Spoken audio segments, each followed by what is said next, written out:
ಕಾಂಗ್ರೆಸ್ನ ಮುಖಂಡರನ್ನು ಬೈಯುವಂಥ ಕೆಲಸವನ್ನು ಮಾಡಿದ್ರು. ಇದೇ ವಿಜಯೇಂದ್ರ ಅವರು ಮತ್ತು ವಿರೋಧ ಪಕ್ಷ ನಾಯಕರಿಗೆ ಒಂದು ನೇರವಾದ ಪ್ರಶ್ನೆ, ದಯಮಾಡಿ ಕಾವೇರಿ ವಾಟರ್ ರೆಗ್ಯುಲೇಟರಿ ಕಮಿಷನರು ಯಾರ ವ್ಯಾಪ್ತಿನಲ್ಲಿ ಬರುತ್ತೆ, ಅದಾದಮೇಲೆ ಅಪೆಲೆಟ್ ಅಥಾರಿಟಿ, ಅದ್ರ ಮೇಲಿರುವಂಥದ್ದು ಕಾವೇರಿ ವಾಟರ್ ಮಾನಿಟ್ರಿಂಗ್ ಅಥಾರಿಟಿ, ಅದು ಯಾರ ವ್ಯಾಪ್ತಿಗೆ ಬರುತ್ತೆ, ಅವೆಲ್ಲವೂ ಕೇಂದ್ರ ಸರ್ಕಾರದ ಜಲಶಕ್ತಿ ವ್ಯಾಪ್ತಿಗೆ ಬರುವಂಥದ್ದು. ಸೆಂಟ್ರಲ್ ವಾಟರ್ ಕಮಿಷನ್ನು, ಅದಾದ ಮೇಲೆ ಸೆಂಟ್ರಲ್ ವಾಟರ್ ರಿಸೋರ್ಸ್ ಡಿಪಾರ್ಟ್ಮೆಂಟಿಗೆ ಬರುವಂಥದ್ದು. ನಿಮಗೆ ನಿಜವಾಗಲೂ ಕರ್ನಾಟಕದ ಮೇಲೆ ನೀವು ಕಾಳಜಿ ಇರುವಂಥದ್ದು ಇದ್ದರೆ ನೀವು ನಿಮ್ಮ ಸರ್ಕಾರದ ವತಿಯಿಂದ ನೇರವಾಗಿ ಅವ್ರಿಗೆ ಹೇಳಿ ಸೂಚನೆಯನ್ನು ಕೊಡುವಂಥ ಕೆಲಸವನ್ನು ಮಾಡಿ. ಗ್ರೌಂಡ್ ರಿಯಾಲಿಟಿ ಏನು ತಿಳ್ಕೊಂಡು ನಂತರ ನೀವು ನೀರನ್ನ ಬಿಡುವಂಥದ್ದಕ್ಕೆ ಆದೇಶವನ್ನು ಮಾಡಿಸುವಂಥ ಕೆಲಸವನ್ನು ಮಾಡಿ. ಅದು ಬಿಟ್ಬಿಟ್ಟು ಇಲ್ಲಿ ಮಗುವನ್ನು ಚೂಟೋದು ನೀವೇನೆ, ತೊಟ್ಟಿಲನ್ನ ತೂಗುವಂಥ ಕೆಲಸವನ್ನು ಮಾಡುವಂಥದ್ದು ಬಿ ಜೆ ಪಿಯವರು. ಇಲ್ಲಿ ರಾಜಕೀಯ ಲಾಭಕ್ಕೋಸ್ಕರ ಗೋಸ್ಕರ ಕೆಲಸ ಮಾಡುವಂಥ ಒಂದು ವ್ಯವಸ್ಥೆಯನ್ನು ನಿರ್ಮಾಣ ಮಾಡ್ಕೊಂಡಿದ್ದಾರೆ ಬಿ ಜೆ ಪಿಯವರು. ಮಾನ ಮರ್ಯಾದೆ ನಾಚಿಕೆ ಏನಾದರೂ ಇದ್ರಿ ಇವರಿಗೆ ಮೇಕೆದಾಟಿಗೆ ಪರ್ಮಿಷನ್ ಕೊಡುವಂಥದ್ದಕ್ಕೆ ಎನ್ವೈರನ್ಮೆಂಟ್ ಕ್ಲಿಯರೆನ್ಸ್ ಕೊಡಿಸುವಂಥ ಕೆಲಸವನ್ನು ಮಾಡಲಿ. ನಾವು ಮೇಕೆದಾಟು 50,000 ಕೋಟಿ ಆದರೂ ಪರವಾಗಿಲ್ಲ, ಸಾಲ ಆದರೂ ತಗೊಂಬಂದು ನಿರ್ಮಾಣ ಮಾಡುವಂಥದ್ದು ನಾವು ರೆಡಿ ಇದ್ದೀವಿ.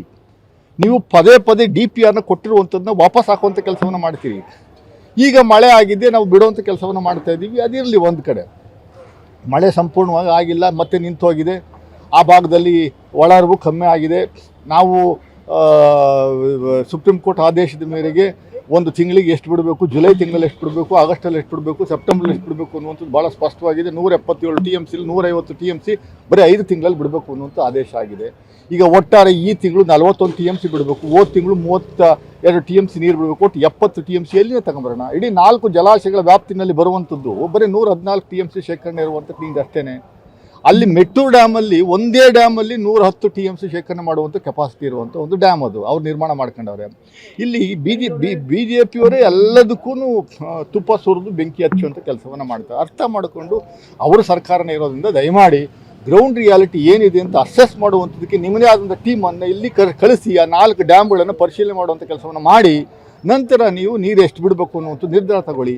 ನಾವು ನಮ್ಮ ರೈತರಿಗೆ ಭಾಳ ಸ್ಪಷ್ಟವಾಗಿ ಮುಖ್ಯಮಂತ್ರಿಗಳು ಹೇಳಿದ್ದಾರೆ, ಯಾವ ಕಾರಣಕ್ಕೂ ಯಾವ ಬೆಳೆಯನ್ನು ಹಾಕಬೇಡಿ, ಅದು ಕಂಪೆನ್ಸೇಷನ್ ಕೊಡುವಂಥದ್ದಕ್ಕೂ ಮತ್ತೊಂದು ಇನ್ನೊಂದು ಏನು ಮಾಡಬೇಕು, ರೈತನ ಹಿತಶಕ್ತಿಯನ್ನು ಕಾಪಾಡುವಂಥದ್ದಕ್ಕೆ ನಾವು ಕರ್ನಾಟಕದಲ್ಲಿ ಕಾಂಗ್ರೆಸ್ ಸರ್ಕಾರ ಎಷ್ಟು ಬದ್ಧವಾಗಿದೆ ಅನ್ನುವಂಥದ್ದು ಮುಂದಿನ ದಿನಗಳಲ್ಲಿ ನಾವು ಹೇಳ್ತೀವಿ. ಕೇಂದ್ರ ಸರ್ಕಾರವು ನಮಗೆ ಸಹಾಯ ಮಾಡುವಂಥ ಕೆಲಸವನ್ನು ಮಾಡಿ. ನಿಮ್ಮ ವ್ಯಾಪ್ತಿನಲ್ಲಿ ಎಲ್ಲವೂ ಬರುತ್ತದೆ.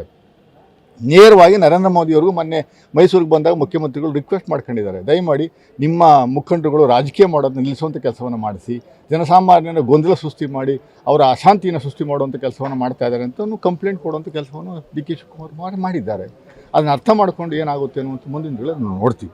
ಒಂದು DPR ವಾಪಸ್ ಆಗ್ತಾರೆ, ಅದು ಕೂಡ ರಾಜಕೀಯ ದುರುದ್ದೇಶ. ಹೌದು, 100% DPR ಸಮಸ್ಯೆ ಏನು, ಡೀಟೇಲ್ಡ್ ಪವರ್ ಪ್ರಾಜೆಕ್ಟ್ ರಿಪೋರ್ಟಲ್ಲಿ ಸಮಸ್ಯೆ ಏನು ಅನ್ನುವಂಥ ದಯಮಾಡಿ ಎಷ್ಟು ಬೇಕಾದರೂ ನಾವು ನಿರ್ಮಾಣ ಮಾಡುವಂಥ ಕೆಪಾಸಿಟಿ ಎಷ್ಟು ಬೇಕಾದ್ರೂ ಜಾಸ್ತಿ ಮಾಡುವಂಥದ್ದಕ್ಕೆ ಅವಕಾಶವನ್ನು ಸುಪ್ರೀಂ ಕೋರ್ಟೇ ಕೊಟ್ಟಿದೆ.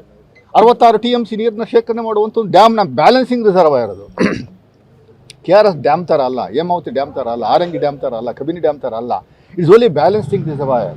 ಬಂದ ನೀರನ್ನು ಅಲ್ಲಿ ತಡೆ ಹಿಡಿದು ಮುಂದಿನ ದಿನಗಳಲ್ಲಿ ಮತ್ತೆ ಅವರಿಗೆ ಬಿಡುವಂಥದ್ದು. ಅದು ನಿರ್ಮಾಣ ಆಗ್ತಾ ಇರುವಂಥದ್ದು ನಮ್ಮ ಮೈಸೂರು ಭಾಗದಲ್ಲ, it's only in the border of Tamil Nadu. ಅಲ್ಲಿ ಅವರಿಗೆ ಅನುಕೂಲ ಆಗುತ್ತೆ. 95% of the water which we are gone to store in Mekedatu is gone to be released only for Tamil Nadu, not for Karnataka at all. ಕರ್ನಾಟಕಕ್ಕೆ ಕುಡಿಯೋ ನೀರಿಗೆ 4 TMC ಏನು ಅವಕಾಶ ಕೊಟ್ಟವರು ಅಷ್ಟಕ್ಕೆ ಸೀಮಿತ ಆಗಿದೆ. ನೀವು ಪದೇ DPRನ ವಾಪಸ್ ಕಳಿಸ್ತೀರಿ, 3ನೇ ಬಾರಿ ವಾಪಸ್ ಕಳಿಸ್ತಾ ಇರುವಂಥದ್ದು. ಟೆಕ್ನಿಕಲ್ ಏನು ಸಮಸ್ಯೆ ಅನ್ನುವಂಥದ್ದು ದಯಮಾಡಿ ಹೇಳಿ. ಏನು ಸ್ಪಷ್ಟವಾಗಿ ಏನು ಹೇಳಬೇಕು, ಏನು ಆಗಬೇಕು ಅನ್ನುವಂಥದ್ದು ಹೇಳಿ. ನಾವು ಬರೀ ಪವರ್ ಪ್ರಾಜೆಕ್ಟ್ಗೆ ಬ್ಯಾಲೆನ್ಸಿಂಗ್ ರಿಸರ್ವರ್ ನಿರ್ಮಾಣ ಮಾಡ್ತೀವಿ. ಯಾಕೆ ನೀವು ಅನುಮತಿ ಕೊಡ್ತಾ ಇಲ್ಲ, ಎನ್ವೈರನ್ಮೆಂಟ್ ಕ್ಲಿಯರೆನ್ಸ್ ಯಾಕೆ ಕೊಡ್ತಾ ಇಲ್ಲ? ಸುಪ್ರೀಂ ಕೋರ್ಟ್ ಹೇಳಿ ಆಗಿ ಆಮೇಲೆ ಸದನದಲ್ಲಿ ಜಲಶಕ್ತಿ ರಾಜ್ಯ ಸಚಿವನು ಹೇಳಿಕೆಯನ್ನು ಕೊಟ್ಟಿದ್ದಾರೆ. ನಮ್ಮದೇನು ಅಭ್ಯಂತರ ಇಲ್ಲ, ಅವರ ನೀರನ್ನು ಉಪಯೋಗಿಸ್ಕೊಳ್ಳುವಂಥದ್ದಕ್ಕೆ ಅವಕಾಶ ಇದೆ. ಸುಪ್ರೀಂ ಕೋರ್ಟ್ ಭಾಳ ಸ್ಪಷ್ಟವಾಗಿದೆ. ತಮಿಳುನಾಡು ರಾಜಕೀಯ ಯಾಕೆ ಮಾಡ್ತಾ ಇದೆ? 177.25 TMCನ 12 ತಿಂಗಳಲ್ಲಿ ಯಾವ ರೀತಿ ಬಿಡಬೇಕು ಅನ್ನೋದು ಅವ್ರು ಸ್ಪಷ್ಟವಾಗಿ ಹೇಳಿದ್ದಾರೆ. ನೀರು ಇಲ್ಲದೇ ಇರೋ ಸಂದರ್ಭದಲ್ಲಿ ಡಿಸ್ಟ್ರೆಸ್ ಫಾರ್ಮುಲಾ ಯೂಸ್ ಮಾಡಿ ನೀರು ಬಿಡುವಂಥದ್ದಕ್ಕೆ ಅವಕಾಶ ಇದೆ. ಅದನ್ನು ಆ ಫಾರ್ಮುಲಾ ನಾವು ಡಿಟರ್ಮಿನ್ ಮಾಡ್ತಾಯಿಲ್ಲ, ಅವರೇ ಮಾಡ್ತಾರೆ. ಆಯಿತು, KRS ಅಲ್ಲಿ 114 ಗೇಟ್ಗಳವಲ್ಲ, ಆ ಗೇಟ್ನ ಸಂಪೂರ್ಣವಾಗಿ 2018 ನಂತರ ಸುಪ್ರೀಂ ಕೋರ್ಟ್ ಆದೇಶ ಬಂದ ನಂತರ ಇಟ್ ಈಸ್ ಎಲೆಕ್ಟ್ರೋಮೆಕ್ಯಾನಿಕಲಿ ಕಂಟ್ರೋಲ್ಡ್ ಗೇಟ್. ಅದು ಹಿಂದೆಲ್ಲ ಮ್ಯಾನ್ಯುಯಲಿ ಹೋಗಿ ಅವನು ಒಂದು ಇದನ್ನು ತಗೊಂಡು ಸ್ಪ್ಯಾನರ್ ತಗೊಂಡು ತಿರುಗಿಸ್ತಿದ್ದ ಎತ್ತಕ್ಕೆ ಮತ್ತು ಇಳಿಸೋಕ್ಕೆ. ಇವಾಗ ಮೋಟರೈಸ್ಡ್ ಅದು, ಅದೆಲ್ಲ ಕಂಪ್ಯೂಟರ್ ಕೂತ್ಕೊಂಡು ಅವನೇ ಆಪರೇಟ್ ಮಾಡ್ಕೋಬೋದು. ನಾವು ಬಿಡಲ್ಲ ಅಂದ್ರೂ ಅವರೇ ಆಪರೇಟ್ ಮಾಡ್ತಾರೆ. Entire dam is under the control of central water commission. ನಮ್ಮ ವ್ಯಾಪ್ತಿನಲ್ಲಿ ಏನಿಲ್ಲ.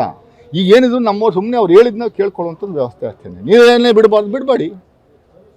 ಒಂದು ಹನಿನೂ ಬಿಡಬಾರ್ದು ಅಂತ ನಾವು ಅದನ್ನೇ ಹೇಳ್ತಾ ಇದ್ದೀವಲ್ಲ. ರಾಜಕೀಯ ಮಾಡೋದು ನಿಲ್ಲಿಸೋಣ.